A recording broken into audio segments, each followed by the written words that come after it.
এই সময় কি আপনাদের কানে এমন দুটো শব্দ যায়নি? সেই শব্দ দুটো হচ্ছে, ধরেন, বিপ্লবী সরকার। আমাদেরকে একটা বিপ্লবী সরকার গঠন করতে হবে, একটা বিপ্লবী সরকার গঠিত হবে। এই আলোচনাটা এখন কেন? এই আলোচনাটার সঙ্গে শরীফ ওসমান হাদির মৃত্যুর কি সম্পর্ক? এই আলোচনাটার সঙ্গে পত্রিকা অফিসে হামলা ভাঙচুরের কি সম্পর্ক?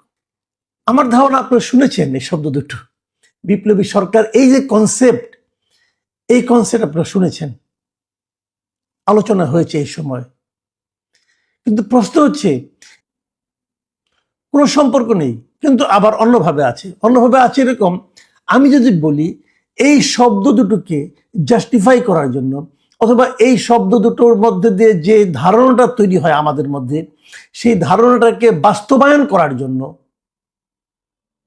এই পত্রিকাতে হামলা করা হয়েছে।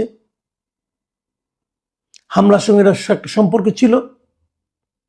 আসুন আমরা একটা একটা করে বলি, কতগুলি ঘটনার কথা আপনারা শুনুন। আমি বিচ্ছিন্নভাবে ঘটনাগুলি বলি, তারপর আপনারা একত্র করে নেবেন।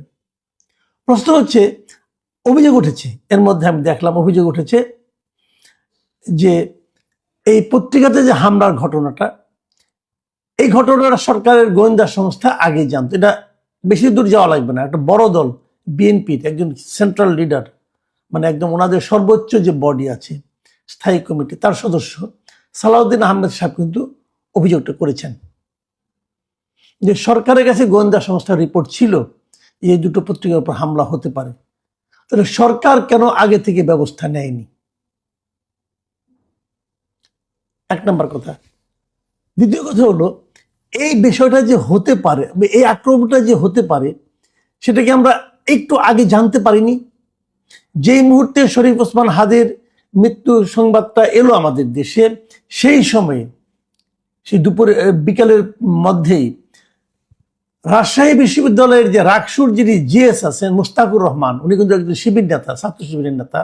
এই মুস্তাকুর রহমান একটা কর্মসূচি থেকে স্পষ্টভাবে উল্লেখ করেছেন যে প্রথম আলো এবং ডেইলি স্টার নামের তথাকথিত দুটি সুশীল সংবাদপত্র অবশ্যই বন্ধ করতে হবে। ওই দিন সন্ধ্যায়, বৃহস্পতিবার সন্ধ্যায়, আরেকটি কর্মসূচি থেকে জাহাঙ্গীরনগর বিশ্ববিদ্যালয়ের ছাত্র শিবিরের নেতা মুস্তাফিজুর রহমান তিনি বলেছেন যে সত্যিকারের স্বাধীনতা শুধুমাত্র রাজনৈতিক সংগ্রামের মাধ্যমে অর্জন সম্ভব নয়।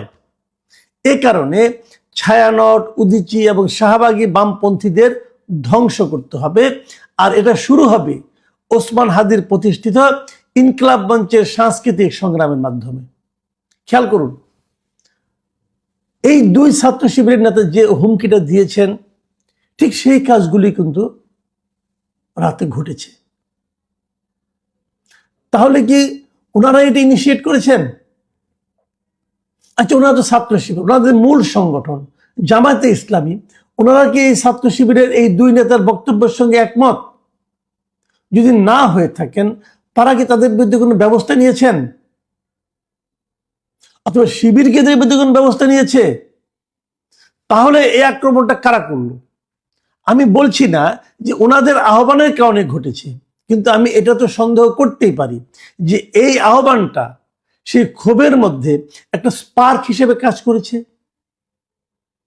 কিন্তু আমি যদি পাল্টা প্রশ্ন করি, শরীফ ওসমান হাদির যে আদর্শ, সেটা বাস্তবায়নের ক্ষেত্রে প্রথম আলো বা ডেইলি স্টারের সমস্যাটা কি? প্রথম আলো বা ডেইলি স্টারের বিরুদ্ধে আপনাদের সুনির্দিষ্ট অভিযোগটা কি? ব্যাখ্যা করুন একবার। কেউ বলতে পেরেছেন? এক ওই ইলিয়াস হোসেন আর পিনাকি ছাড়া।